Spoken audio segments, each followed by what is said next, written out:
wiyete Bayana aray ndiyam ng Musam Gisera aray kama tafaddala Syekh Ibrahim walo Syekh Ibrahim ani tidirini kono woniri bas dino addede aray ko yen munyo fi hebu nafole dina kam aray kadi si tawi on tigi ñowri aray mo mari jotti ko ñowri ko Allah subhanahu wa ta'ala bonnata golle wonti golle non haray ceerno ɓe men ɓe ɓe soɓani e hande mawdu ittuɗo labaɗo wiyete husnul mo ansara ko wiyete huququ zawjiya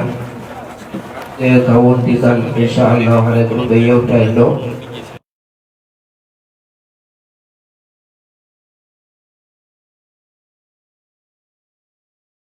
sana kuujua umuhimu mako ulingo satu pinde ella jadi katese kuno wala ini ala itu bukan dino insyaallah itu lagi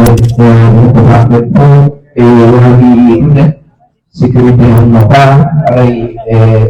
imam tefos alai ini lo komendo insyaallah nanti kurang dibuka dewan yang dari karena sama ada sudah ada mulai ada sirte ande kadi para nauna ene tu woni e kenta dulu don hadi ene pri don be ago bule supaya la on kupana kata kadi banata kapal ada ide wata yila ide kenta insyaallah ada ide jadi mukubate sela bere dia nang wakilo kadi di yodane inna billahi wa wassalamu alaikum warahmatullahi wabarakatuh. وليتفضل مشكورا.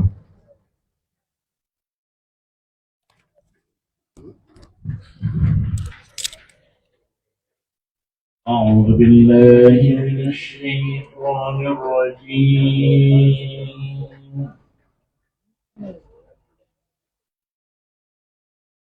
بسم الله الرحمن الرحيم.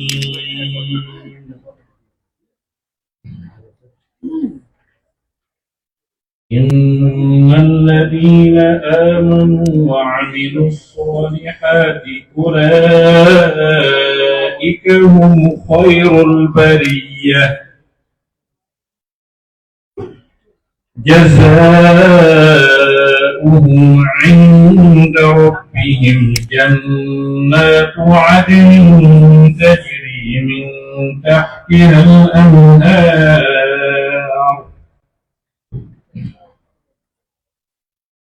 تجري من تحتها الأنهار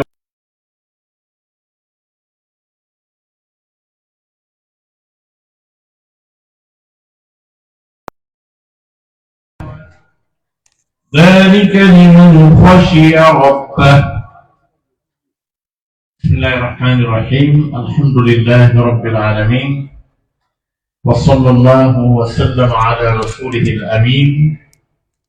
وعلى آله وعلى صحبته أجمعين وبعد. إخواني وأحبابي في الله أحييكم جميعا بتحية الإسلام وتحية الإسلام هو السلام. السلام عليكم ورحمة الله تعالى وبركاته. إن شاء الرحمن no Alhaji Mahmud Amiru Da'wa men on gollirino ndiyan ɗan no sadio de yimɓe ɓengino e ley majjan haray en naata e mawdu on direct développé mo heña en juutinta kadi inchalrahman. haray yewtere men nden hinde yiiɗo e ko wiyete kon alhuquq alzawjiya bimana ko fii haqqeji residirɓe ɓen fi wondigal ngal hakkunde duyiɗo on e suddiɗo on maɗum gorko on e debbo on e gurdam maɓɓe ɗan ka dewgal maɓɓe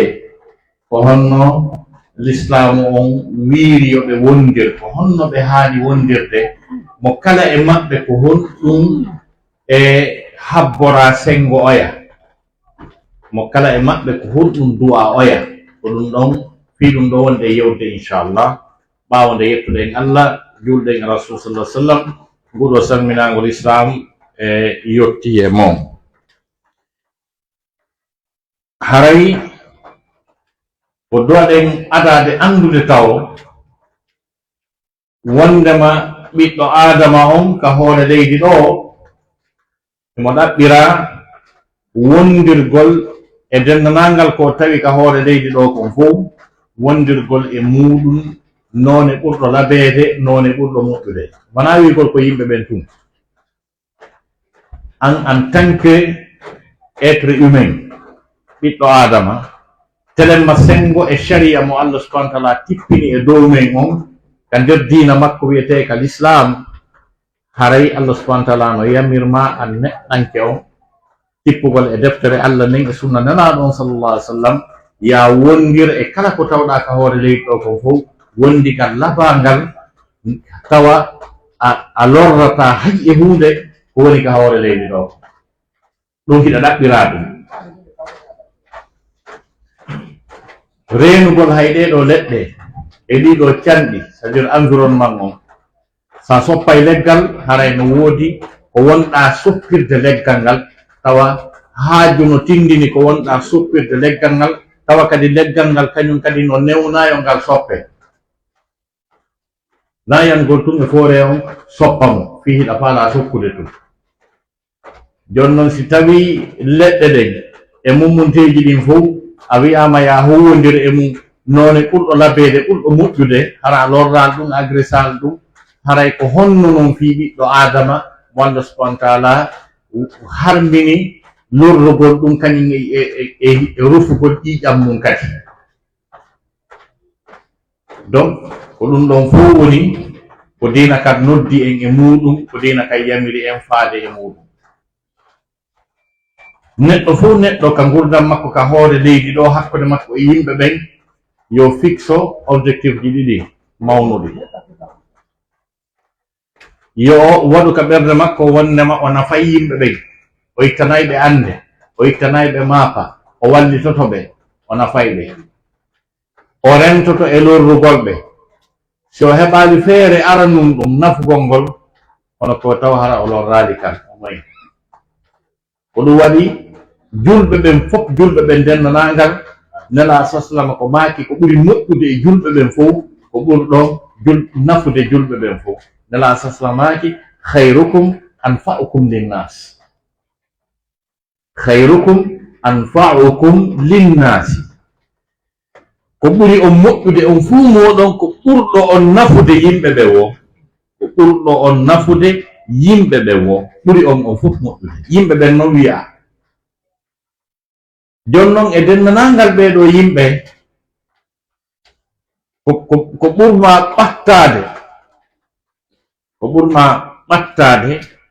e yimɓe ɓen ko nder suudu ma ɗum ko fanda ko ɓeygu maɗa e ɓiɓɓe maɗa ɓen ɓeɗo ɓurma ɓattade ɓeɗo ɓurɗa hanude moƴƴagol e mum ɓeɗo ɓurɗa hanude e nafugol ko ɗo si hadis selluɗo mo nela sasama maaki jante moƴƴa non très important hadis on ɓe maaki mbuuɗu mo goɗɗo dépensata ittata fi jihadi fi sabilillah e mbuuɗu mo goɗɗo ittata sadaka nafira yimɓe e mbuuɗu mo goɗɗo ittana yimɓe ande e mbuuɗu mo goɗɗo ittata fi ɓeygure munde dépense ɓeygure munde nelaɗo maaki ko mbuuɗu mo goɗɗo ittata fi dépense gol ɓeygure munden ɓuri baraji ka Allah e ndi mbuli ko ittata fi jihadi fi sabilillah. Donc koye wattan hakkil par ce que yimɓe buytelen ɗon on boniriɓe yimɓe buy ka nder suudu koɓe honno wiyete koɓe kulli koɓe kuukuru koɓe ñaaɗuɓe koɓe wudduɓe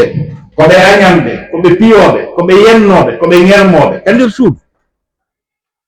suudu hakkude on tigi e ɓiɓɓe mum ɓen hakkude on tigi e ɓeygu mum e harane ɗum ɗon wona hunde nafande wona hunde yamirande ka diina e tawde ɓuttu nder suudu mum ɓuttu ko gasata wonde kon hakkude neɗɗanke e ɓeygu muɗum, on ɗum ɓuttu fii makko no hawni hino mawni, sabu ko on ɓuttu ɗon wonata sabu yaasi on fof ɓutta, yaasi on fof deeƴa, ɓerɗe yimɓe ɓen fof waalo. ko fii on ɗum ko kala mo yi'uɗa ka yaasi koye nder suudu o yalti. sa ari ka marché ajame ɗo helleti yimɓe no ɗuuri ɗo, waɗu ka haqqille ma ɓen ɗon fof koye nder suudu ɓe yalti, waɗa ka haqqille ma ɓen ɗon fof ɓe hotitoye kadi ka nder suudu. noone no ɓe yaltiri ka nder suudu noon battinayi e huwodire maɓɓe nden ka yaasi. kala yaltuɗo ka suudu mum tawa ɓeygu mum no yenni ɗum, no yawi ɗum, no sonji ɗum, no mettini ɗum ɓerde, so jooɗike ka place makko battinayi eɓe o jooɗodi ɓen, battinayi aroɓe soodoɓe ɓen. si tawi ko taxi manijo battinayi e client ɓe ɓen. kono si tawi ko o wowluɗo weltiɗo mo ɓernde mum waali, mo ɓernde mum deeƴi woni ko yalti, ɗum ɗon kadi battinayi e wondaɓe. ko ɗum waɗi ko wonɗen haalde fii mum ko jama wattan hakkille mum moƴƴa. ko ɗum ɗo woni source ɓundu ko wiyete kon bien-être, ko wiyete kon ɓuttu ɓernde, ko wiyete kon deeƴere. ɓiɗɗo adama o ko mari ko o deeƴa ka hoore aduna ɗo ko nokkel ɗiɗi. si a deeƴaali e ɗin ɗon beru duuɓi ɗi wuuruɗa ɗo o anndu a heɓaali ko wiyete deeƴere kon, a heɓaali ko wiyete ɓuttu ɓernde kon. ɗin ɗiɗi kadi eɗi jogodiri kadi. nokku arano ka ɓernde goɗɗo duwa deeƴude wonki makko deeƴata koye ɓeygu makko. ko ɓeygu makko woni nokku arano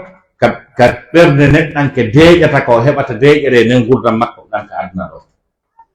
Allah daali ka suratu Rum ba'da a'udhu billahi samil alim minash shaitanir rajim. wa min ayatihi an khalaqa lakum min anfusikum azwajan litaskunu ilayha. Allah daali no jeeya e mandeji makko ɗin kanko Allah subhanahu wa ta'ala nde o tagani on immorde e wonkiji mum ɗin ɓeyguli litaskunu ilayha, ɗi deeƴon e mum, ɗi deeƴon e mum, ɗi ɓerɗe mon ɗen deeƴata e mum, wonkiji mon ɗin deeƴa e mum. ko ɗum wasi Allah subhanahu wa ta'ala wi'ani e o tagani on immorde e wonkiji mon ɗin ɓeygoli. wona fi wigol min Oustaz Taib sonnaɓe am ɓen koye wonki an kin ƴetta moƴƴina taga, maɗum e Cheikh Ibrahima ɗo ɓeygu maɓɓe koye maɓɓe taga, wona ɗum. ko ɓay sonnajo arano on, ɓeygujo arano on, adaɗo wi'ede ɓeygu ko o taga o moƴƴina ko e modi makko. ko ada wi'ede ɓeygu ko nene men Hawwa, ada wi'ede ɓeygu. ko ada wi'ede moodi ko ben meɗen Adama. joni noon nde tawno yumma meɗen Hawwa ko seeɗa e teral, seeɗa e honno wiyete e ben meɗen Adama woni ko o moƴƴinira. ben meɗen Adama Allah subhanahu wa ta'ala tagu mo ha gasi, ñande goo o waali o ɗaani, Allah ƴetti goɗɗum e ɓandu makko num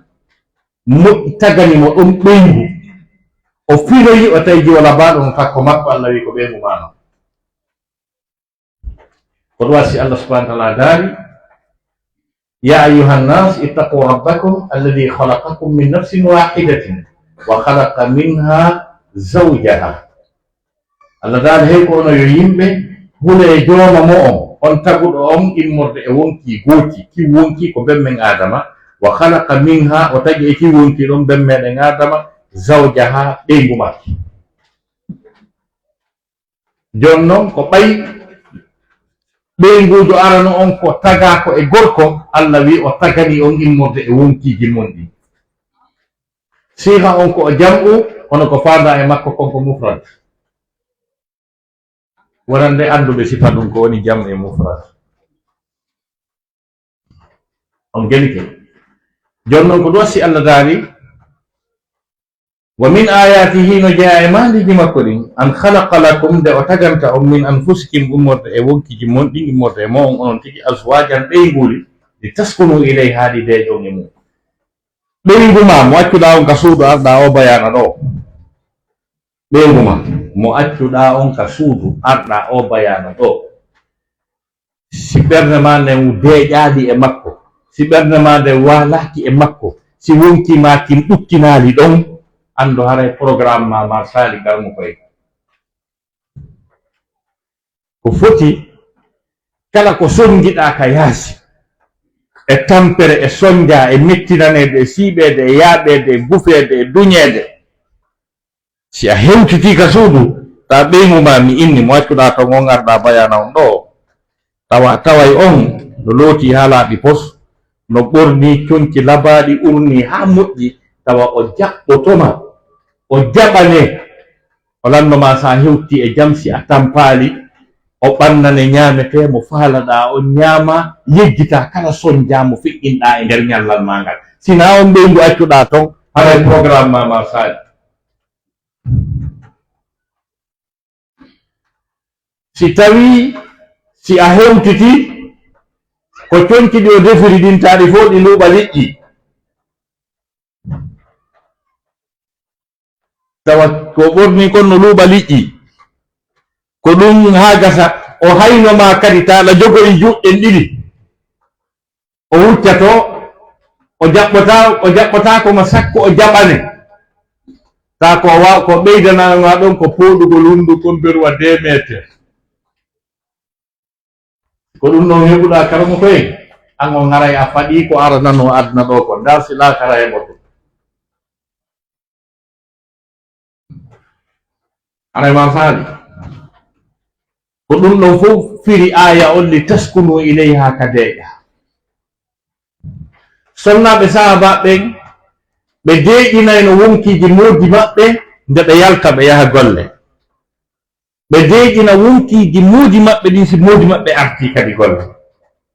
kono ɓe deeƴinirta wonkiji maɓɓe ni si ɓe fokkiti ɓe jaɓanayɓe saako on ɓe ɗowta ɓe ha e nokku ɓe inna joni yahu ɗaɓɓoya arsike dagiiɗo laaɓuɗo si a heɓi ko laaɓi ko dagi addu si a heɓali ko laaɓi ko dagi artu antum wata addan men ɗo ko harmi dey meɗen wawi muññade heege ngen kono min wata muññoyade yiite Allah ngen si ɓeyguma ɗowtima ha ka takko motoru ma ka takko weloru ma ka takko ma banaru ma ka takko honno wiyete taxi ma ɗum o ɗowtima haka o yata ɗon ta an ko tundaje ɗen gollitirta ma o ɗowtima haka takko hono landi cruiser wal maɗa o yettikema ɗum ɗo ta ko ɗum ɗo ɓeygu ma yiyetima nde ɗa yalta a yalta hiɗa welti ka est ce que harayɗa maapi kono so wi hey ko ono hande ɗo pop ko woni ala ɗo écran plat wo ko ene so arti ɗo hande ɓawo écran plat on anday ko wi'inmi kaari joko tawi noon moodi makko manankum makko ko fo tawa écran plat on ko soodete e misal ko wonama 200 000 francs CFA ta bunkum woni yaade kum o udditoya o sotta o yeeya si kum fof kum mar 600 000 yaltata si oɗo wi'ama télévision mo 200 000 karmo koye oɗo haray o yaltidi e yiite jahannama oɗo haray o yaltidi e tana ko garata ƴawa e honno wiyete e mabanawal ha gasa menen ko ɗum men gandi min gandamo wiya ton ga o noon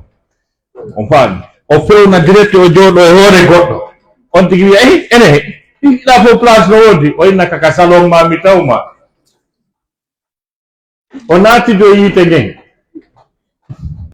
o yaltidu e magge o naatide e magge ka mabanawa par ce que ɓeygu makko fiɗimo landikemo ko ala feere jon noon si tawi kadi ko sifa ɓen modiɓɓe miyato ɓe yawata hewtude modiɓɓe boy ko hatta ɓe arta law naafiɓe falaka arde law kono alaka arte o yi koye QSQ koyno nafi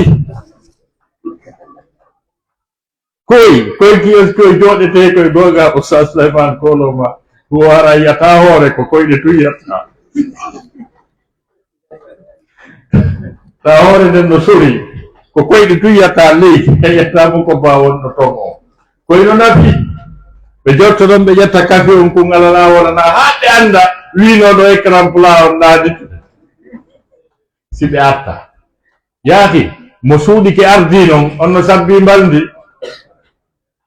on no sabbi plat hun salade on no sabbi lingi juɗangi ko tana ko probléme o huuli ɗum o sabbi ko ɗum wiyete yiite jahannama ɗum wiyete français calvaire donc ko taw ko ɗum waɗi si aya o wiide taskunu ileyha ka deeƴon si gorko o yaltiri teddugal e hoore ɓukku ɓernde yahi kala tampere nde o feƴƴini so hewti ka suudu o tawi ɓoyma ko looti haala posto ɓonni coñci jiñinoji tawal no urni ha moƴƴi jas waɗi dewdoranji moƴƴi si oɗo jaɓɓike mo ha gasi jaɓanimo ha gasi wi en bahiɗo yangi so si sonnajo o moosi dewtiɗo o sikkay ka kappale alasan o yalta ɗo sikkata haray c'est-à-dire o woni lamɗo woni roi ko debbo goɗɗo waɗatamo lamɗo waɗatamo fofo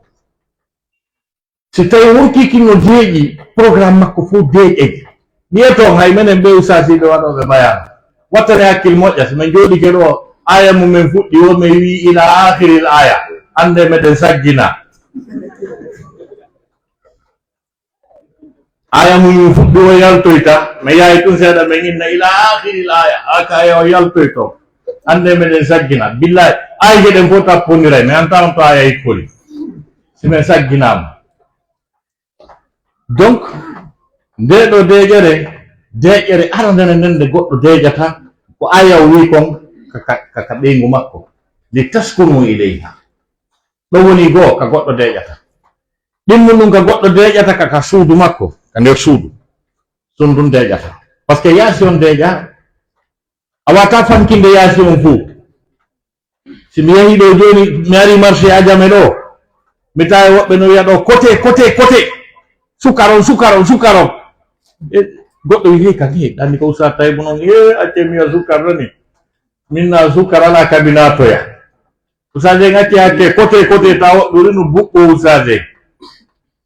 ko teddi o wata seerude yaasi on fof otoje ɗen sona yimɓe ɓen son kay sare tije ɗen buɓɓotoma donc marɗa ko deeƴaka ka suudu ka artata ɗo sa ƴettali stratégie une telle organisation ka tawata ka suudu ka warta ɗon ka artata ɗon tano deeƴi a deeƴali ka ɓeygu ma ha ber ko wurɗa ɗo o ko soñja wuruɗa ko ɗo asi Allah daali wallahu ja'ala lakum min buyutikum sakanan Allah waɗani on ka cuuɗi mon ka deeƴon o aya goo kadi Allah waɗani on ka deeƴon ka cuuɗi mon jon noon sa dari ke ɗon a yehi ay ɓisoyike taw ka sonko wi woni ma hara ko an tigi darni pour wingin fof no waɗi samruji no luwini ber espace ɗum ka lutti ka hen duwi fama woyna sammil yaltay ɗo o naada ɗon goɗɗo sa fokkiti hurgo ko woni yimɓe ɗuuɗa to a taway tato fa wonata nayaɓo yahi ala gurnan ala wi a wurali ta ko sifa sonkowi par ce que siɗa seytini woɓɓe no welti ɓen ɗon ɓen ma ɓe woola onon fof kafi a wata wiide ko ndelere ɗo ɓeɗan to mara ko an tigi son joorema hewtay ɗum yaltina radio wi koro wi watta bobbarle reege fon son pansan ma rappuje fon son pansanje sonko wi piiji tum faami ko sifa ɗum watta yi on neɗɗo ni ana duuɓi to waali ay seeɗa 35 ans 40 ans 45 ans ta hawde nde rawniriwa perkane angal fof tagol yiya suka tano a mawɗo ko sonko wi angal ɓuttu ɓordo wardare koye sifa ɗum kadi on tigi heɓata no miijitora moƴƴina goɗɗum par ce que mi remarki hakkude men e portoɓe goɗɗum ɗum ko sertuɗen ɓe deeƴi ɓe yiɗi ko deeƴi miɗo andita ɗo ñande go'o mi invitano London kami wonno ɗon kaɓe losnolan ɗon cité mo mi wonno e mum on mi sikkayno ko min tu won ɗon tellement que ko deeƴi tellement que ko ɓe yiɗi deeƴere hay bare no deeƴi ɓay ɓen woddi ɗon ɓen fof suudu kala no mari bareeru kono hay bare nanta no wokka no deƴƴi o mbi'ay no wondi tellement ko cité on deƴƴi so mi ƴetti ordinateur an on ni udditogol mo ni haralan hulita waɗu hitto mi delanata goɗɗo par ce que sa woni e nokku no ɗon wayi noon ƴettete seeɗa ka portojo on no deeƴi portojo on no deeƴi ko ɗum waɗi o moƴƴini avion o moƴƴini ɗuma enen hay pontire ronko Sonko wi e bordo bardare jon noon deƴƴere wonki deƴƴere ɓernde ko ɗum ɗon ɗaɓɓa e wondigal ngal jon noon fiyo ɗum wonu no woodi haqqeji ɗi monsieur et madame duwondi bo kala duwa oya si ɗi jonnama ka maɓɓe deeƴay ɓe wuura gurnan deeƴuɗan ɓe wuura nema mo hay e goto wuurata sifa muɗum ka adna o kala ko anduɗon kon fof no wiye foti weeli ko wiyete ambiance ko wiyete noos ka adda ɗo kon fof ko nattana leɗɗe alarba ko ambiance e noos wonɗo hakkude adan e ɓeygu mum si ɓe nantodiri ɓe famodiri nela saslamaki adduniya mata'un wa khayru mata'iha almar'atu saliha ɓe maaki oɗo adna ko dakinnitorɗum ni foti weeli woni ɗo ɓe maaki foti weeliji adna ɗin fof ko ɓuri fottude wela adna fof ko ɓeygu moƴƴo ma modippo moƴƴo mo tata hiɗon famodiri hiɗon nantodiri kala mo wurani ɗan gurdan hakkude mum e ɓeygu mum haray o ɗowtuno arnoɓe ka adnanoɓe yoɓe ndaaro fi laata wona mi wi ɗum ko nela sasalamaji ko kamɓe maaki adduniya mata'un wa khayru mata'iha almar'atu saliha jonno fiyo ɗum ɗon laato moƴƴa haqqeji no woodi ɗo l'islam wallini si ɗin ɗon moƴƴi hakkude maɓɓe ɓe wuura e gurdan deeƴuɗal labaɗam ko ɗin haqqeji wiyete alhuququ zawjiya ɗi wi e français les droits conjugaux hiɗi senditi pecce tati no woodi ko wiyete haqqu zawj ala zawja no woodi ko wiyete haqqu zawja ala zawj no woodi ko wiyete alhuququ almustarika bayna zawjayn ko ɗiɗo noneji tati c'est-à-dire an o modibbo ko honɗum duwaɗa ɓeygu ma o ko honɗum duwaɗa ɓeygu ma o mo yawɗa toroyɗa okkaɗa ko honɗum duwaɗa o ko honɗum o sabborɗa honɗum o sabborma ɗum hino nder ton ko par ce que no woodi yimɓe buy taw ɓe hewtali taw ɓeygu ɓe hewtali jombugol taw par ce que ɓe ala hakkil ɓe ala pinal ɓe ala faamu mum ko wiyete kon la maturité conjugale il n'ont aucune maturité aucune formation par rapport au conjugal ils ne connaissent absolument rien jombugol ngol woni tun ko fina tawa hande hewti ka jomba a helli famagoy kono anda ko woni ɓeygu o anda ko ɓeygu waɗete o anda no ɓeygu wondirte tattali o anda e programme ɓeygu oɗo farle ɗo noon debbo anda pus taw ala pinal mum hay hunde o anda ko honno ɓeygu yewtirte ko honɗum ɓeygu yewtete ko honno ɓeygu wondirte si tawi ɓeygu makko waɗi ko mettatamo ko honno gérirta si ɓeygu makko seytiri ko honno gerdata ha ɓeygu makko welto tattali o anda e ɗum fuf o ande ɓeygu o ɓe yiidi e mbalni no nayɗinno lanni o wallini dépense lanni o haɗo ande ɓeygu o jibini bobo ginnama lanni kono ko ɗaɓɓa nder ton kon hay fus aucune formation hay fus o anda fimum wakadhalika kañum kadi e hoore probléme on kadi ko tawi kon kanko suka on o anda hay e hunde e fi ɓeygu o janga fimum o anda fimum hay hunde ka waɗi apparentiyagal ɗon kañum kadi ɓen kadi anda e fus par ce que koye jungo ko yumma makko e ben makko no ɓen ɗo wondiri noon ko ɗon o janngayno ko honno ade wondirta e ɓeygu kono ko jangi e ben makko ko sinen makko woni no ben makko diwata bangal taw si lawƴanen makko banto ko ɗum o janngoy ton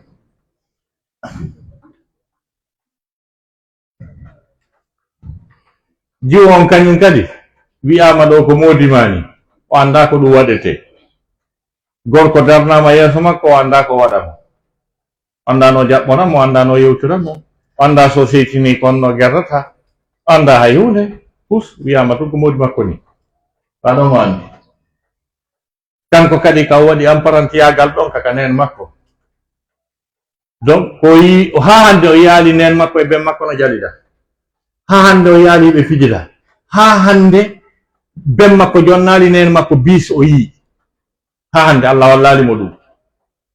Ko mandi ko si tawi e ben makko arti tani makko no jooɗi pooɗa on ɗum kon 2 métre jaɓantaɓe, kankadi ko ɗum noon o jangoyi. Nayi ɗiɗi ukkidirama sabbe botidirongol joni tattaliw hay bus anda aucune formation telema sengo dewgal. ɓeɗo ɗo si hawtodiri haray programme o masata par ce que ɓe waɗama e ko ɓe anda fi muɗum. ɗo ko neeɓi o ko neeɓi ko Oustaz Taib waɗane en bayana ka si aviowal gaari ɗo o yiiɗa nder to woni ko min doginta o ƴaway jata minen ɓe mettotami mbeɗa yiɗi ɓe ha kono ɓe yalɓe no dogina avion to min nanaji ɓe jangi fiɗum hakkude ngal non jawata avion wal hara ko min won dogino o jawata ko par ce que mi wawata ko non kadi jiwo mo anda préparaka tindinaka fi moodi wallahi wata wadde ko andaka. Ha hande yumma makko wi'alimo hiɗa andi ɗa yaade ka gorko, hiɗa andi yewti ka okkitireɗa ene a andi ko honno moodi ma jaɓɓorte, a andi ko honno si moodi ma seytini ko honno gerrata, a andi ko honno ɓanniranta moodi ma ñamete, andi ko honno okkiportoɗa e tonki moodi maɗi, a andi son naati on ombi bafal ngal ko honno gerrete. Hay fus ɗum déjà no waɗa tabu nayo woole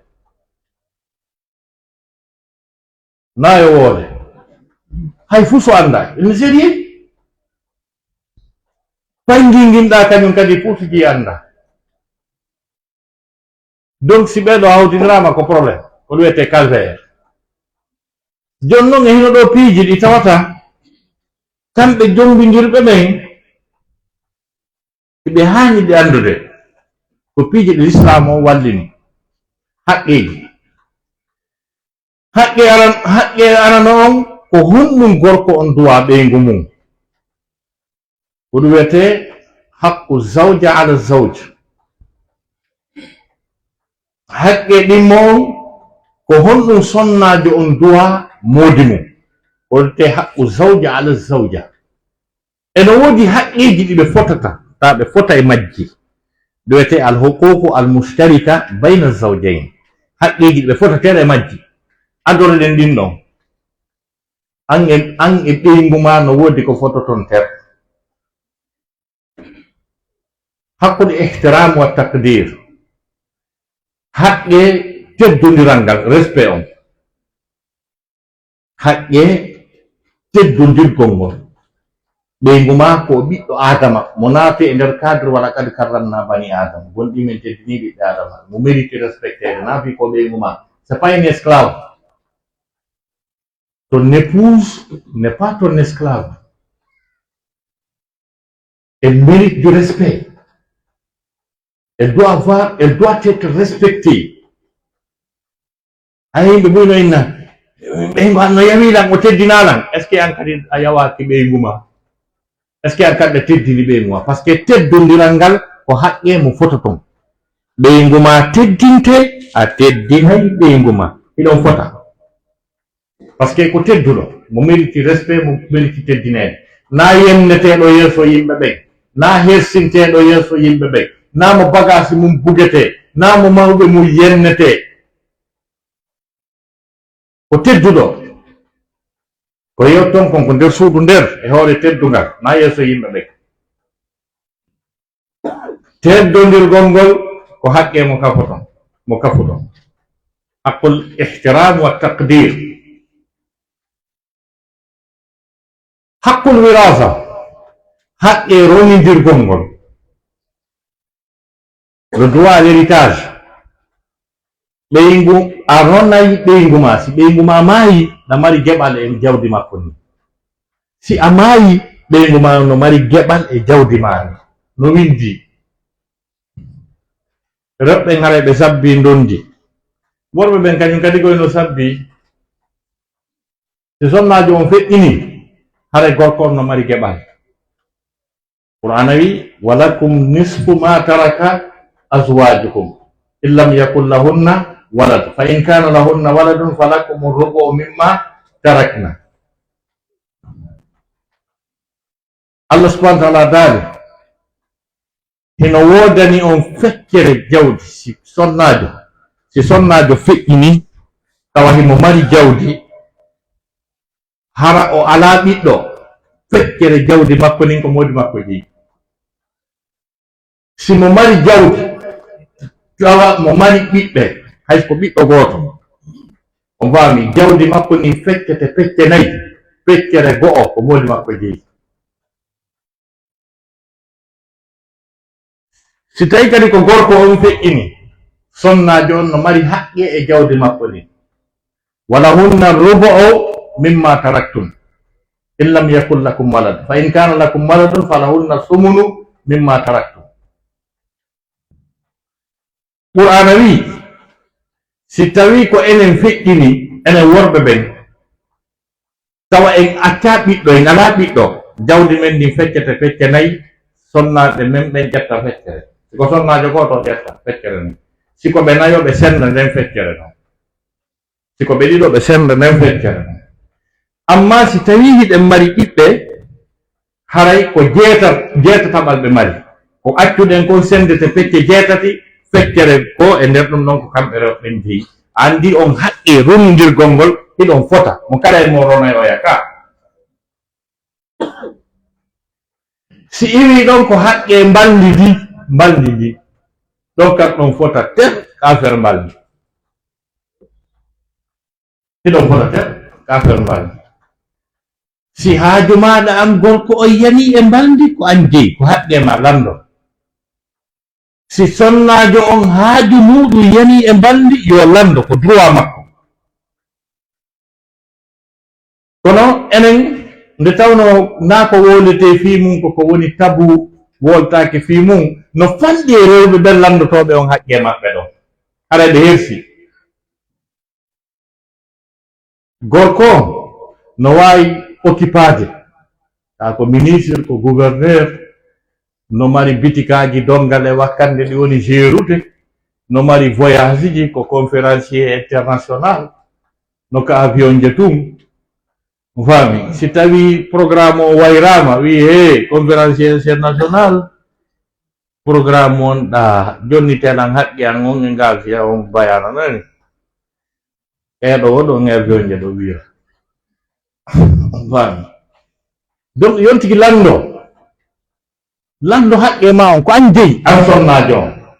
Rewɓe goo ɓe mari no ɓe landora, si woni ha ɗum ɗon manki ko uttagol ɓiɓɓe, surkugol ñamakku, kreygol pankare, probléme ji, accupigol fayɓe ɓen, accu yennugol, lando ko mankan ma kon ko an jeyi, ko an jeyi lando. Eɗon fota ten ɗum ɗon.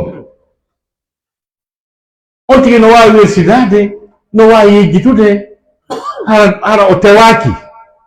Lando ko jeyiɗa kon ko an jeyi, ko droit maɗa, hiɗon fota. Tahay goto susta salade haqqe oya mo o jeyi. Donc ɗiɗo haqqeji ɓe kafi. Amma ko honɗum gorko on duwa ɓeygu mum, gorko on no duwa ɓeygu muɗum honnugol ɓeygu makko taw ka waɗata ɗon. Hay tawi hara ɓeygu makko ko milliardaire tawa étage ji Abidjan fof ko ɓeygu makko jeyi, faami. Si ɓe wonay e galle ɓeygu makko ɗin appartement ɓeygu makko go'o, ɓeygu makko wiyay ko ɗum ɗo mi woni luwinirde ɗo. Karmo koyen ko onon Allah wi'i yo honna on yoɓay ɗo sika ka an ɗo wono ton fi ko woneten ɗo kon, par ce que ko onon duwa yoɓude kami soit darnon kami waɗa ma luwon kami waɗa. Allah daari askinu hunna min haysu sakantum min wujudikum. honneɓe ka hoɗuɗon ɗon selon moyen mon on andi ɗon kadi no wi'a na kala kularu ka ɗumata ka kula walata fi ko ɗon hoyi si tawi moyen ma on ko chambre goto lowu chambre goto si moyen ma on yoni chambre et salon lowu chambre et salon si moyen ma on yoni appartement lix lowu lix ko ɗum wiyete mi wujjude kum embere taga mum on ko jogi ɗon feere mum ko ɗum ɗo ko gorko on ɗum ɗo fawi kala ko gorko on jaasi programme makko yo honnu ɓeygu makko par ce que ko ɗin piiji koye timminta programme ji ɗi si iwti ɗon kañum kadi dépense gol ɓeygu mum ñammingol mo holtinamo dépense on fof no naati ñammingol holtingol ñawdugol si nawni ɗiɗo ko haqqeji kala ko wiyete dépense on kon fof ko gorko on fawi ko ɗum qur'ana o wi Allah dali wa ala almawludi lahu risquhunna wa kiswatuhunna bil ma'ruf ñammingol ɓe holtinaɓe kamɓe rewɓen eno waɗɗi worɓe ɓen ɗum ɗo e si ɓe nawni ñawdugol ɓe ɗum ɗo fof ko enen concerni worɓe ɓen duwa wadde ɗum si iwti ɗon kañum kadi haqqe ko worɓe ɓen duwa rewɓe ɓen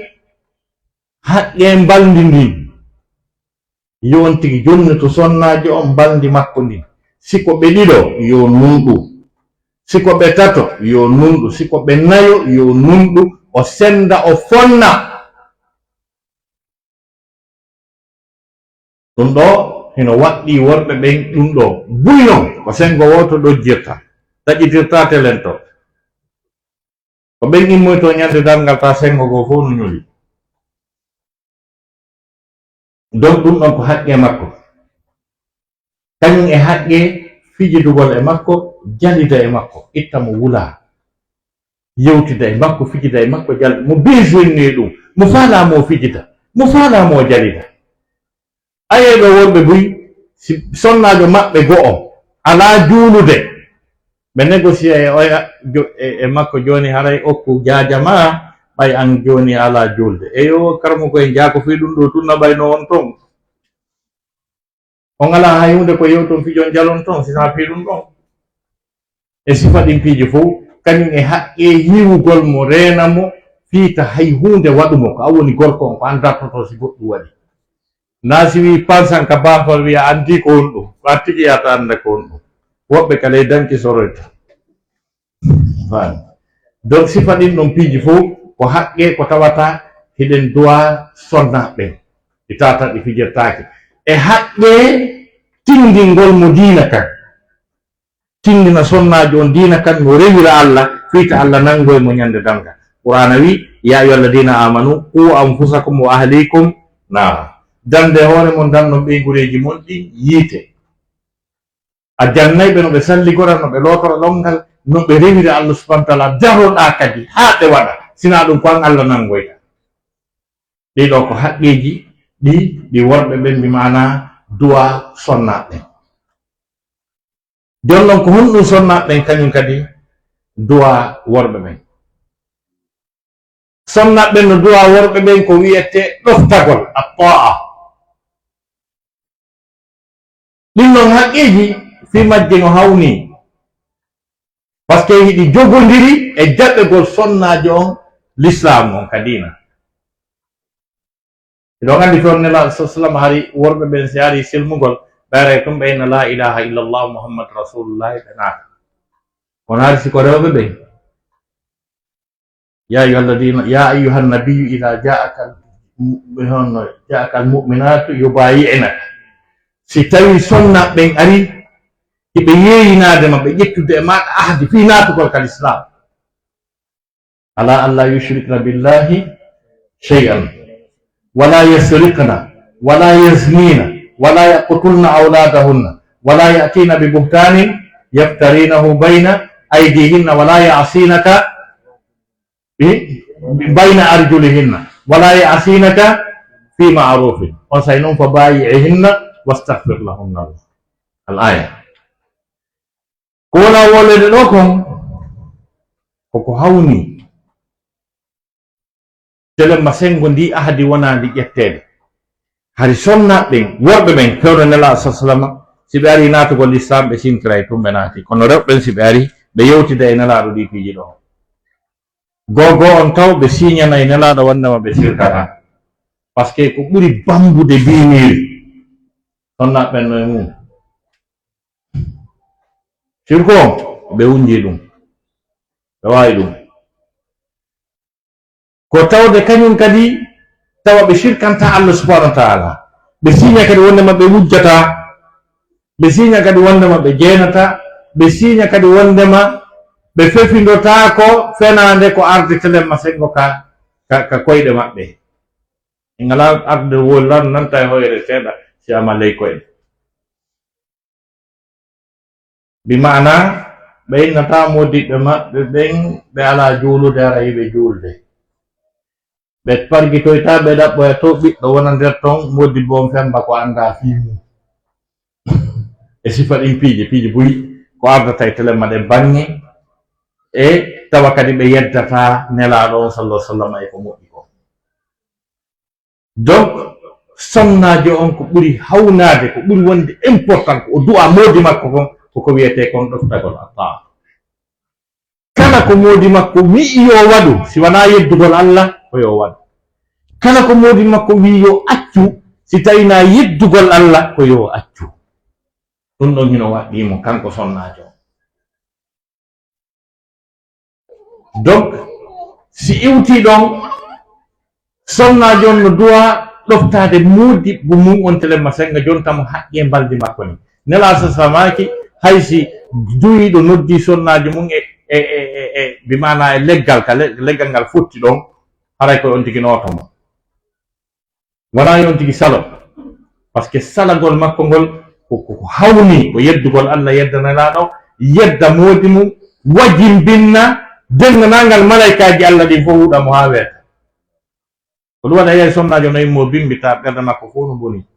kanko tigi o wolno hoore makko hande mi anda no finiri ɓerde am fof no boni haqqille am fof no jiiɓi malaika ko Allah tagi kon fof jemma on fof no huɓidema ɓerdema nen hentoto nde jiiɓotako nde hentoto fen fa donc kañum e aynugol nder suudu makko nun suudu laaɓa ndu hento tamo andi programme suudu fof wona pon no daroriɗa cooji ɗin no wongaɗa ɗinke sekiɗe noɗa payle boboje no waɗi lompoje durma no yoro yaranno hay fus anda ko wifata si tawi mo mari koɗo tedduɗo arowo ɗum yontere haray ɓe yewtore ɗa andi e samedi ɓe yaw sarkare en sento ɗo ay ko wattangol hakkilde samedi on ɗo ɓattike piyo sumɗum hen to berɗum ɗo ko ɓuri moƴƴude ko modima yaltuta ta mo wawi fottude monsieur le ministre enno rewen soƴƴoye awna a yawa nodda par ce que debbo no fini sunnu no laaɓi piiji ɗi fof no arrangea normal sonnaɓe finuɓe famuɓe ɓen déjà kamɓe abiyata modi maɓɓe par ce que no woodi gorole goo toon kadi komoje ɗe anda e no ɓornore si ɓe heɓani modi finuɗo ɓe anda ɓeygu finuɗo haray ɓe heeɓi probléme par ce que aya woɓɓe maɓɓe waɗa ɗum a waɗa captani wi bulmus wi ha gasa firto tara horne ha gasa waɗa per sport wi waɗa sokketije tawa ley ga on ko Ronaldo dow ga on ko Soutaysi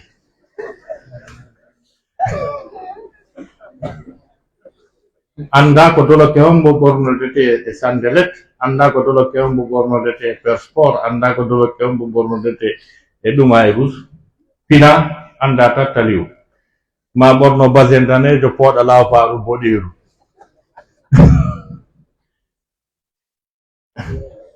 donc ɓenɗon ma ɓe heɓa ɓeygu finuɗo ko adiyaɓe ko ɓornaɓe sina ɗum ɓe yaltita e yimɓe ɓen ta murandu no hurɓini ha donc ta ko foti kala ko modi makko landi mo andi ka woni e onno addani ɗon ɗiya suketiji an daneji mo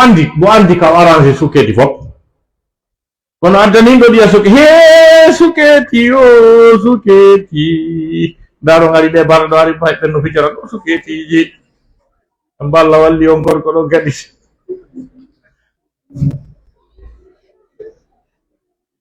so ɓannani yimɓe tato ñiiri o ɓanni kuyelji tati goɗɗo goo arto wi woni yo kuyel ar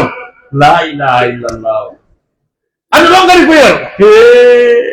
probléme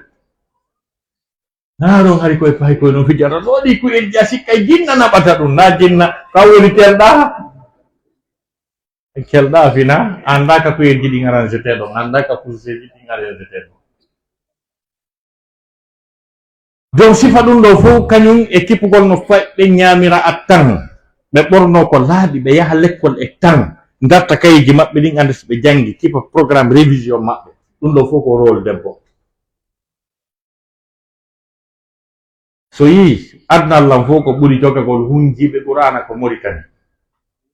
ko fiyon ɗum kamɓe ko rewɓe hunjinta ɓiɓɓe ɓen bien sûr halamuɓe foti hunjagol ko rewɓe hunjinta ɓiɓɓe ɓen kamɓe saykuji maɓɓe janɗuɗin fof ko pakiraɓe maɓɓe ɓen hunjini ɓe ma yayiraɓe maɓɓe ɓen ma nen maɓɓe tigi hunjini ɓe kono si tawi sonnajo on tattali o anda ɓiɗɗo makko on no bonna ɗon qur'ana jange ɓiɗɗo ma ono ɗaynamo ɗon par ce que o anda so falji o anda so futo anda hunde anda so yawno l'école arta en mi yawno hino ko ɗum ɗo mi windi tawa si tawi hande ko le 2 date on no windi wondema ko le 1er 2023 ta ko 2025 Allah jara ɗi bindimano laba on no bobango jangu tattali o anda ɗon ɓiɓɓe janguɓe faamuɓe heɓotako ɗon donc tawa hay e hunde natataka nder suudu modi makko ko modi makko anda fimu hay e hunde yaltata toon sina modi makko no koko andi fi muɗum kadi hara kadi o yahaɗi hay nokku si wona o wayni hay nokku o yahaɗi si wona o wayni ayi yimɓe boyno enna ɓay ko ƴettugol boobo ko janngugol ko ni e ni l'islamu kañum goy no andi o yahata ka dagaki ka dagiɗon l'islamu wi yo wayno ka dagiɗon tigi tigi ko ɗon l'islamu wi yo wayno si o yaha sallataka o yaha o newnane kadi par ce que woɓɓe goo wayna gongol ko hollitugol ɓorno ha moƴƴa yaade ɗo ƴettogol boobo yo feetu ɗon o wiya o yahata par ce que ko wimamo yaade o yaademo faala yaade donc ko yo lamdo permission so newnanama fewndo nelaɗo sallllahu alayhi wa sallam sonnajo goo baabe mum nawnare den tiiɗi ɓe ari ɓe ni e baabe ma nawni moƴƴa woni ɗo lamdo si jeytaniɓe neɓitoy ɗon ha ɓe artoy kadi ɓen heɓ baabe ma nawni si tawi no gasa si ɓe mari koɓe wasi o ar on tigi tigi on mo wata yaade par ce que mi waynaki modi am on sa téléphone ala on say ɓayɓe artoyi tiiɗi o andi modi makko feƴƴinayi woni onni joni haray ɓay modi an honno wiyete ɓay makko feƴƴinayi woni onni ɓay mi waynaki ɓe joni yeyta nela nela sa sama so ɓe newnanila ɓe yetti nelaɗo wi mi wawanamo ɓuuri ko modi makko wimo ko mi ala droit min en tant que nelaɗo wigol yo yaw ka modi makko akkimo ɗon o woni ɗon ha bawi makko feƴƴini ɓe ari ɓeni bawi ma feƴƴini o yaali baabe makko loota waɗa kasange juula wattina o yahaali on say Jibril ari e nela sallam Allah neli Jibril e makko yeyatomo Jibril yeyata Muhammad sallallahu alaihi wasallam wondema sonnajo ɗoftiɗo on e min Allah mi yaafike ben makko naata e aljanna moodi makko naata e aljanna kankade o naata e aljanna sabu ɗoftare makko ni nela sasamaki nela nemo sonnajo nelana nelaɗo yottini nela Jibril ngal e makko andi ɓen ɗon sonnajo ɗum no serti e goɗɗo wiyo ko honno ko honto wonɗa yaade jokke ndaro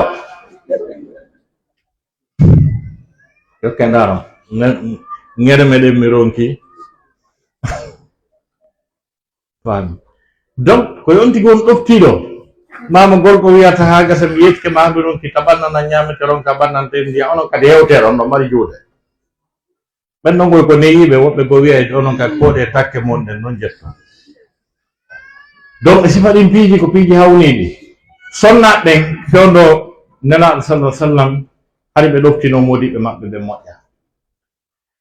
heɓe ettino yo taw toujours modiɓɓe maɓɓe hino welti par ce que ko ɗo woni laawol natirgol maɓɓe aljanna ngol ko ɗum waɗi e ndene Fatima radiyallahu ko ɗum wanno kamɓe hakke ma ko ɓe wattanno hakkille modiɓɓe maɓɓe ɓen ɓe andayno si modiɓɓe maɓɓe no weltaniɓe e si weltanaki ɓe andayno ɗum ɓe tefayno kadi ɓe jokkayno ayno sonnajo mi jokka modi mo wiya si tawi no woodi komi waɗuma yettolan mi jeeje accanala oyno fuu sa waɗama yontere nde fof para mo landade mo simo waɗi mo goɗɗo oyno fuu so waɗama tamo wuli ñande goo nene Fatima radiyallahu anha imo yewtida e modi makko seedna aliya to yeeso modi makko mon change o andi modi makko seytini o woli ko welali modi makko o taari modi makko o wangimo walla yata e laabiji ɗuɗuɗi ko yata ɗum laabi 7 ma laabi 13 o tarade seedna aliya tarande kala o waccamo taromo agasa nan ali ko seytitta nela sasra maki siɓe fokkiti jihadi ɓe yaalima ara ɓe suni ali ko ɗum seytinta nela sasra maki ñande dargal goɗɗo aroya e tano jalbi sal no wondi e ɓeygure makko nde wiye ko malaikajo homboni hakke makko o labba wiye ko ali no nadde aljanna e ñaworden fitaki o won sifa ɗum ga seedna ali a jalli welti o dogi o tawa e nelaɗo sallah sallam e nelaɗo ino baba hande probléme maɓɓe waɗaka amen hakkuɗange modi en nena maki waɗɗa hon ɗum no ɓiɗɗo ammo o inni mi taari modi am mi waccimo laabi 13 o inni o waɗi honno o inni o welti o jali nenal maki Fatima ndara Allah no yiɗuma si modi ma weltanoki jahannama wifete no naafi ko a ɓiɗɗo am joni noon ko waɗi nde wotere wattanen hakkille fa ɗum ko waɗi nde wotere fet do nde wotere fet ko ɓiɗɗo nelaɗo o sallah sallama fawni e modi muɗum ta yiite jahannama wifa e noon e wotere fet joni noon tawi ko ɗum waddi ɓe ko seedna aliya piiride Amr ibn al-Wud kefeero mettuɗo piide o wari mo o arti noon mo yewtude e ɓeygu makko inni Fatima wina o inni hande mi wari Amr ibn al-Wud wo holɗum o warde on par ce que ko molanagi no mettugi liggude fopp no andi mo wawi jere mo wawi hare holɗum ɗawaye on o inni mi liƴimo mi warimo netta hande to nen Fatima wiya gorko ma yiɗo ɗo waddi ɓe seedna aliya no sabbino ka wi ko ɓiɗɗo gorko si wari o kono wi gorko ma yiɗon o manti waraɗo mo acci marɗon ko erreur de langage tawi ali heɓali ko falako yeeso mom namsi kono sonnajo on wangimo waccimo ha o welti ko ɗum ɗo waddi ɓe kono noon nelaɗo ma kadi ɓiɗɗo mum o jarnama wifaynomo fi ɗum ɗon ayey ɗo woɓɓe ɓeygu maɓɓe no mettinana ɓe sonja ɓe ha ɓe hollira ɓeygu maɓɓe alhaali ɓe seytini ɓe sansa yeeso ngon o hajaka ɓe aña ko defata ko ɓe jeejata ɓe aña mo kam baldi ɓe jeejata yiyoya kum groupe um no yaha kamɓe groupe um ɓe rewɓe dey ɗa andi ko fewndi kamen o ko we woyi ɓe taƴi lan kono min wonay ɗon ha adna lanna tuggintaɓe iɗa andi kadi mi defay kadi mi ɓanna ɓe ñamata ɓe añude o yeyna kono hiɓe wallide dépense o enna i ñaamu ɓaya huuɗaka huuɗaɗo ɓura ongo ɗon ɗon ndilo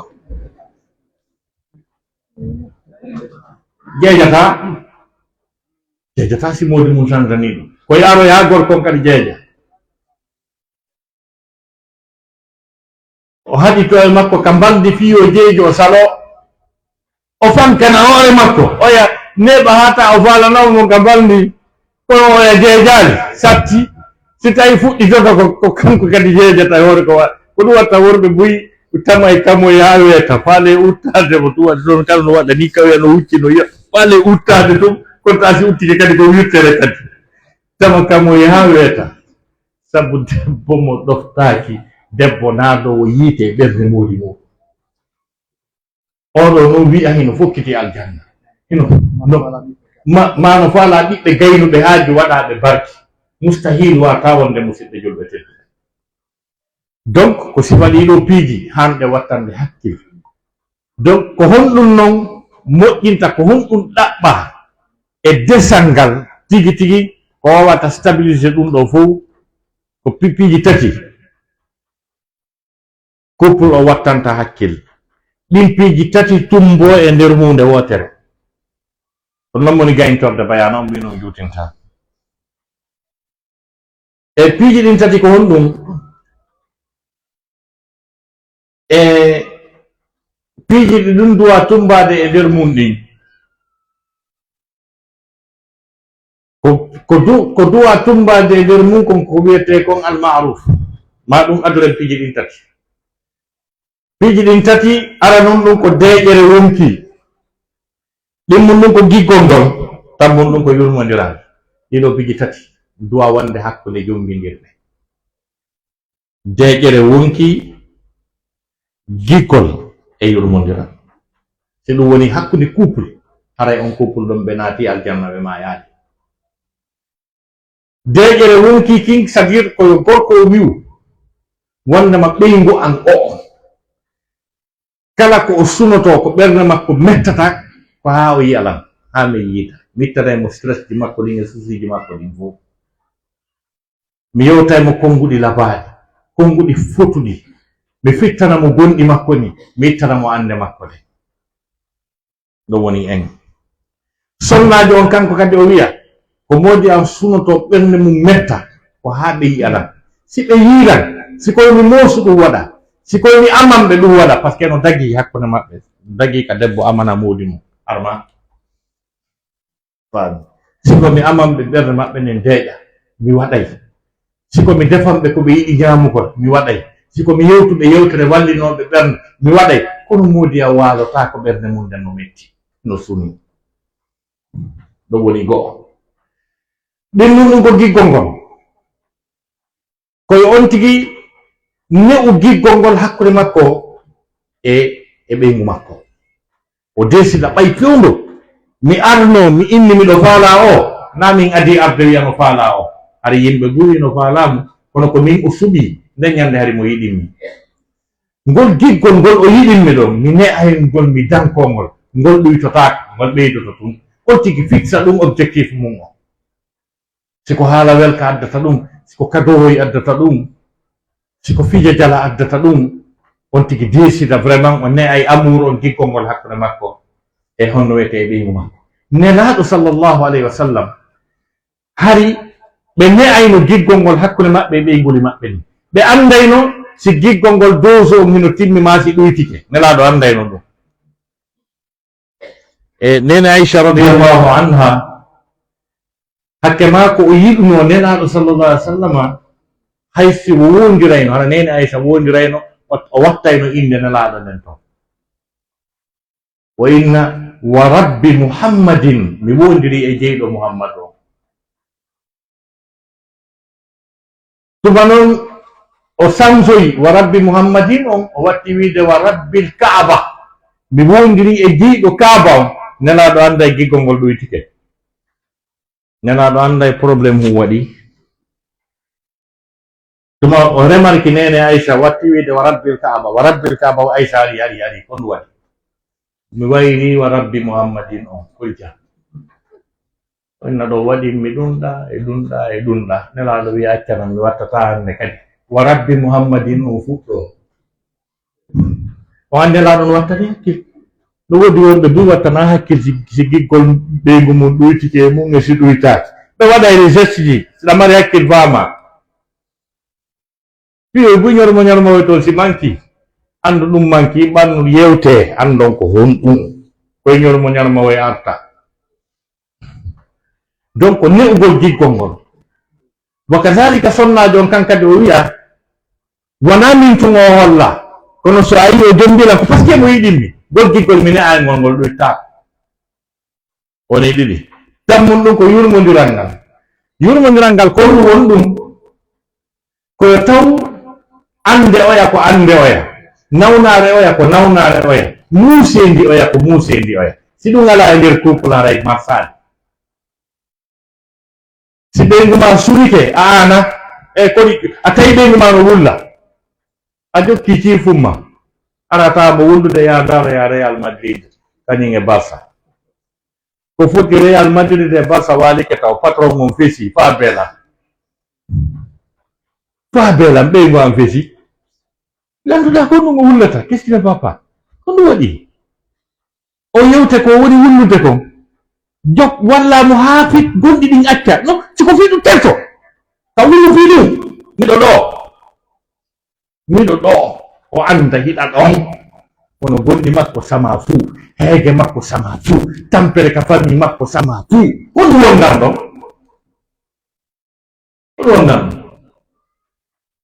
ko so tawi gorko on kañum kadi yeeso ngon changi tawi no suuɗi no maapi no waɗi probléme ka golle debbo on anda koli jang alajje en koli jang e ɓaɗɗo ɗumannaki e mbuɗi no ƴewi hoore an ka golle toon no alajje en taw suno taw an no wi ɗum nani ko taw wonɗo Angleterre o e ko tan jogiiɗo o ya usine nokkel kaari e daara e solution mum kono mi yiɗa yirde on ni ko fi buuɗi o ko tan jeeyi feccere Abidjan tamina acce ɗum fi Allah mi deeji o ɗum ɗo wiyete ɓeygu ko ɗo wiyete tendresse kono si tawi suno oya na suno oya ande oya na ande oya si gorum ko yeehi bandi sakko e ko ɗeɗɗi ɗum ha hettorike karaŋat wi bandi wari lan tawi jidraw ngun ko wi batti solo Allah jarama o esay ko ɗo min ni fi complet garate wi ɗon o ngala ɗin ɗon ɗi lutti on hetti batti solo yaafi aɗa couple waɗali ko foti si gram hun kun ɗeɗɗama to kun hettorike karaŋat kun ari kuri jan nanga ɓoosa dande ɗeɗɗande nde gagasa surba gosial waɗa pitti milki ha ɓoora lonñidiramo a booba moola dande ɗeɗɗande nde ɗon haray saba couple heɓike si tawi kadi honno wiyete jirraw ngu kañum kadi no lodde suudu ɓowri tallike yaari hoore nden goɗum kun jalaro kan no waɗa ɗo yanda no ɓowri ɗum noon kadi no duwano ƴettude hajja en ƴettira boobo ɓoosa ɗumanno ha yejjitinnaɓe koɓe fukki ko donc ko ɗum ɗo ɗiɗo piji tati ari aya Qur'an Allah taala min ayatihi an khalaqa lakum min anfusikum azwajan litaskunu ilayha deƴƴere wonki nayi Allah taala ka deƴƴo wonki ko ɗum ɗo woni aranum ɗum wa ja'ala baynakum mawaddatan o waɗi hakkude mum jikkol patane yurmodira ɗiɗo tati couple no hani suybude ɗi anina ɗum maapina wona yo ɓeyguma hay ko probléme accidamol mum mahara woni ko sanga probléme o waɗi ɗon holla ko ɗiɗo gorko mi jonnitimo ye ɗon ɗo programme ji ɗi fof marsata jonnitali a suttanaymo e hoore difficulté sattene makko ɗen a suttanay moodi ma e hoore difficulté e sattene makko nen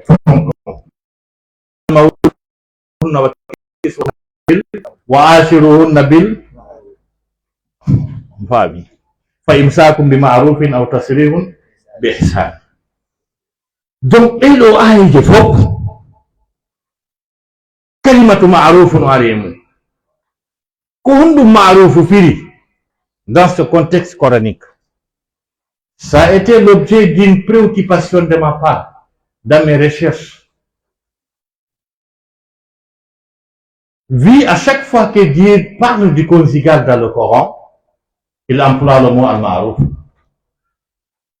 J'ai voulu savoir la signification du mot al-ma'ruf. Et c'est primordial. Donc, kongol ma'rufu ngol nde Allah no yewta fi wondigal wo hakkunde gorko e debbo o yewta fi ma'ruf mi tawi la humpa ko honɗum woni ma'ruf. Al ma'ruf ko ɓe firani en ɗum ɓeyna ko moƴƴi e ya'muruna bil ma'ruf wa yanhawna 'anil munkar wiyen wa ya'muruna ɓe yamira bil ma'ruf ko moƴƴi wa yanhawna ɓe haɗa 'anil munkar ko boni. Mais en réalité e nder ko mi ɗaɓɓitata kon firo ma'ruf mi tawi ko wiyete ma'ruf kon heno hetti ko moƴƴi no ɓuri ko moƴƴi e nder recherche janni on faami ha mi yi'oyi ko ma'ruf firi kon ka français par ce que si tawi koko moƴƴi ko firete français ko bien Ya'muruna bil ma'ruf, ils ordonnent le bien. Wa yanhauna 'anil munkar, ils interdisent le mal. Parce que le contraire du bien, c'est le mal. Et en réalité, le mot al-ma'ruf dépasse la dimension du bien. Ko wiyete ma'ruf kon no hetti ko moƴƴi. Parce que koko moƴƴi kon Allah wi kadi bil ma'ruf. Ñante moƴƴa. Dépense gol ɓeygu mum nano moƴƴi. No moƴƴi dépense holtingol ɓeygu mum ka. Ñammina ɓeygu mum. No moƴƴi ka. Mais Allah no wi ɗum ko moƴƴi ɗon bil ma'ruf. On andi ma'ruf no hetti ko moƴƴi. Maintenant son goami. Al ma'ruf no hetti ko moƴƴi. Parce que on ko moƴƴi ɗon Allah wi kadi bil ma'ruf. C'est-à-dire, j'ai constaté à travers mes recherches concernant le mot al-ma'ruf que je vois toujours employé dans le cadre conjugal. Dans le Coran, je me suis donné la préoccupation de chercher la signification exacte du mot al-ma'ruf. Parce que j'ai vu que c'est pertinent, c'est primordial. Parce que j'ai l'impression de procéder à une ma'rufication du bien. C'est-à-dire, il faut ma'rufer le bien. C'est-à-dire, koko moƴƴi ko ma'rufata kadi. Kono asimi yi ka tafsir ko fira kon ka français kamɓe ko ɓeyni ma'ruf ko convenable. Convenable. Ya'muruna bil ma'ruf, ils ordonnent le convenable. Wa yanhauna 'anil munkar, ils interdisent le blâmable. Donc le mot convenable no hecci le mot bien ka français. Parce que ko waɗugol bien on convenablement. Donc ɗum waɗi si tawi ka wondigal hakkunde aadin e ɓingu mum programme on koye feƴƴito ko moƴƴi arta ka ma'ruf kon ɗum no woni ma'ruf ko waɗirgol hunde nden no fottiri no labira ta wallinay ɓernde waɗama ɗon wiyete ma'ruf. Dépensirgol bil ma'ruf ko ya jonnu ko yonata kon.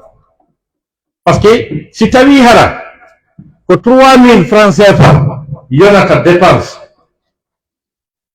sa jonni 2000 haray a wallini dépense kono a wallinirani bil ma'ruf. Parce que a jonnali ko yonata kon ka ko jonnugol ko yonata kon ka dépense en jonnira no jonnirteno, jonnira kadi bil ma'ruf. Jonnira teddungal ɓay ma jonna e jaɓe ɗo ronkani o wus haɗi wona ko moƴƴi ko haqqe maɓɓe wonɗa jonnitude ko an ƴetti engagement kadi ko aadi wondi hakkude ma e Allah wondema a jonnayɓe ko ɓe ñaama jonnir no moƴƴiri. Ko ɗiɗo Allah arsikimmi hino ɗo a hooli ko moƴƴi ala jen dépense ji ɗin e jaɓuɗo wus ɗum ko sañja ɗum wonani ma'ruf karmo koye hooli ko moƴƴi. Jonna kadi leere ka jonnete ɗum kadi jonnuɓe dépense on law taccu ha nangue wula taccu ha ko moƴƴi kon fof soode ta koko sakkiti kon kamɓe ɓe arata e ala jeenno ɗaani ɓe findintake ko ɓay waɗali ponso ɓe mema jon gayage goto suko kukuru goto susta findinde kuku windi lando dépense e ñallim dépense ɓe payɓe sonjoto hande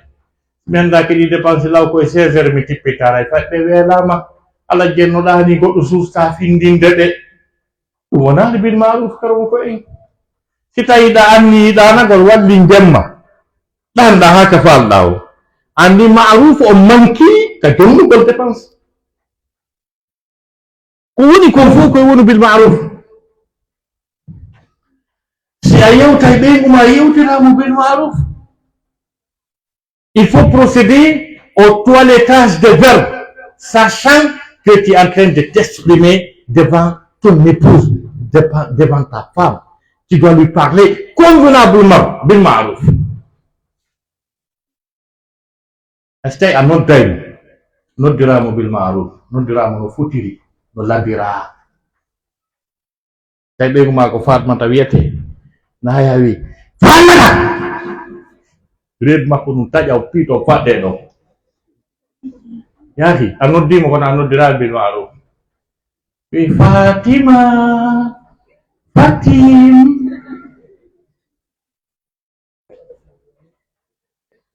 noddirmo bil ma'ruf labbi fotina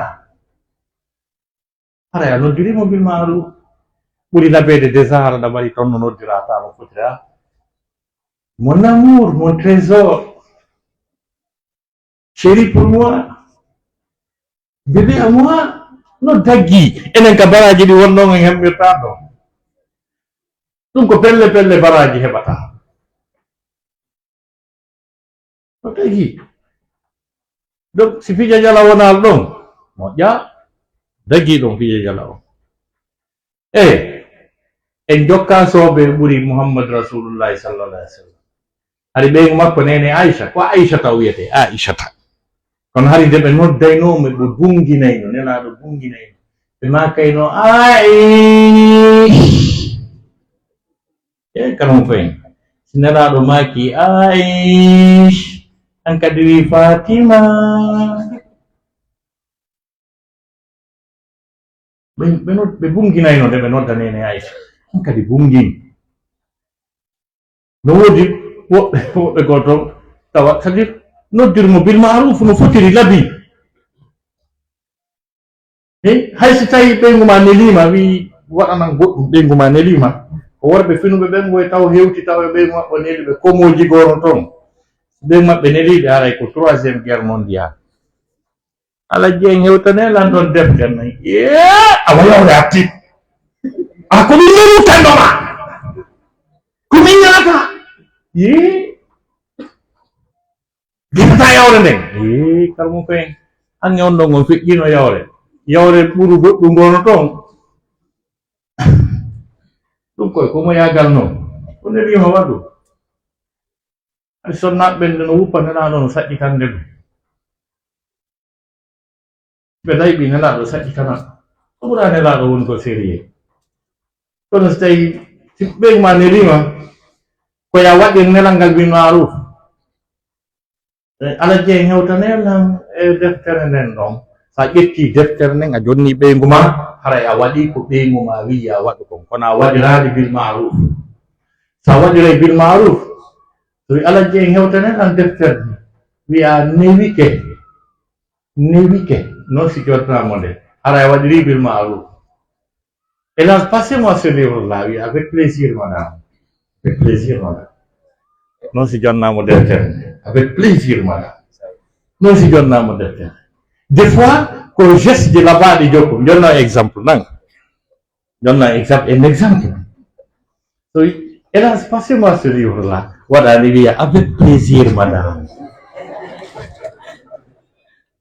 wallahi o probléme ɗimen fof ƴufingol kuupi salondiragol bandi ko andal o fija jala ɗo kala no watteru mo soriri no ƴufingol kuupi no bonni yaari tawa ay o gorele komoje go anda ko foti ko weli ko wonna ɓeygu mum ko taƴingol mo rettum e ganda ka abidjan suti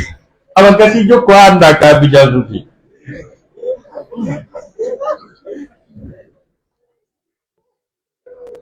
annaw ada pusko wonna ɓeygu ma sina saddi awa nde saare saddi o mbiɗo woni tawi hoto fuuta kon ton jo hote fuutawa o hotta ñande mayno o sutti cekeri ndin ɗo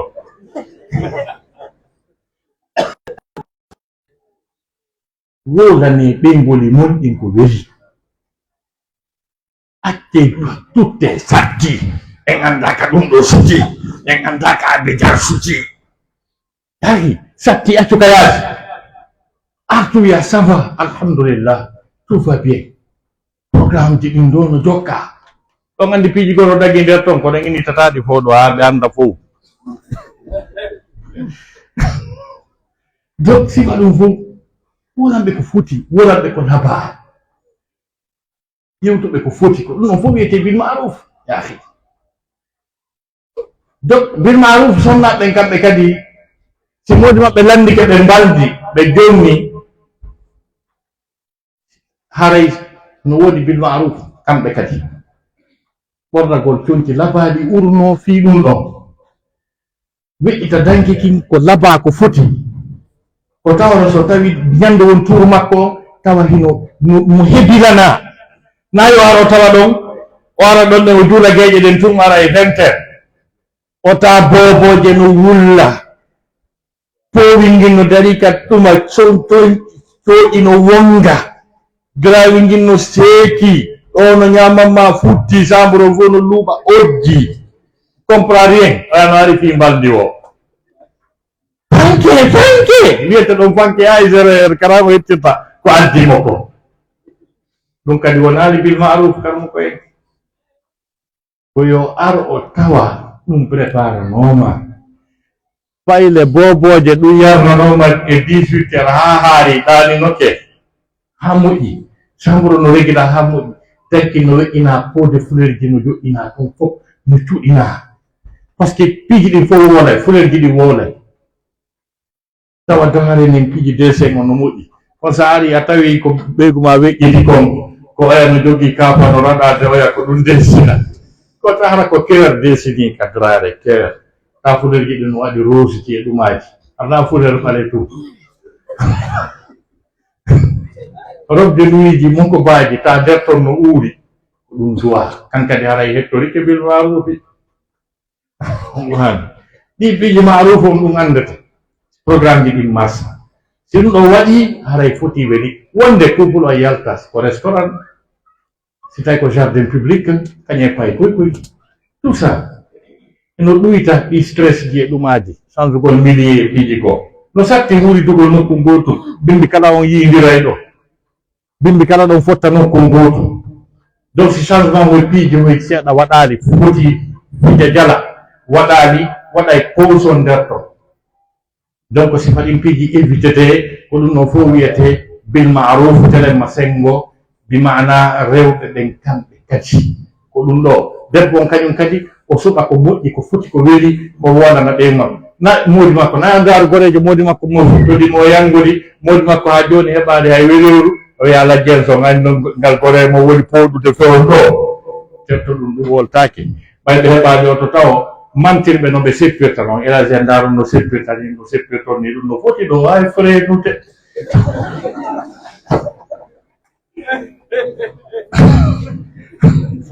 ko ɗi mantumodi mum ber ko jogui ko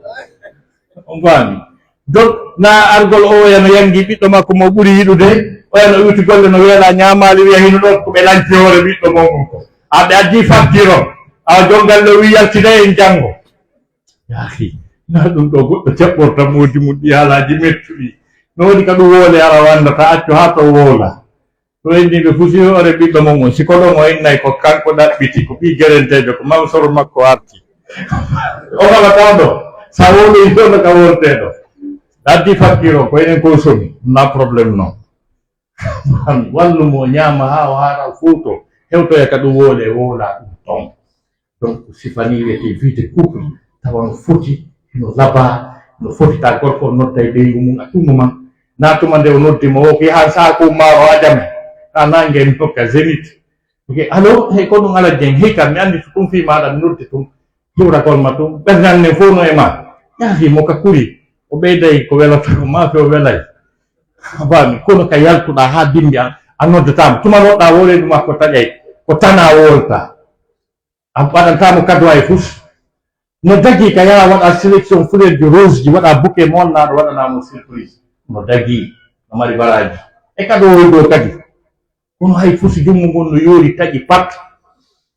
wani donc ɗin piiji fof moƴƴinta nder to o gaccanay nan hakke mi darni ɗo yewtere nden nam inchallah